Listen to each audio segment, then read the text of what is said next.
As summer approaches and schools are getting out, kids are going to be home a lot more, and a lot of parents have questions about how to prevent that slide, that sinkhole of screen time that can happen in the summer.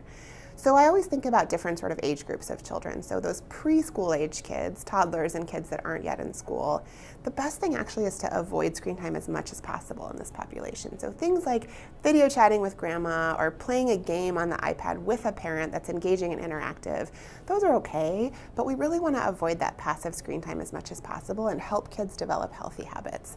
It's important to remember in this age group that even though it doesn't always feel that way, and I think any parent of a toddler knows what I mean, that you are in charge and you make the rules. So one thing that can be super helpful for parents is to use different timers or apps that have timers for devices so that if your child is using something, it will automatically turn off after a set amount of time. And that helps avoid that negotiating with mom or dad. So you can just say, oh, it doesn't work after 30 minutes. For school-age children, things can be a bit more interactive. So what I always say is we want to talk less about eliminating or reducing screen time and more about prioritizing other things that are important. So things like physical activity, outdoor play, learning are all super important, and we want kids to have enough time to do those things every day.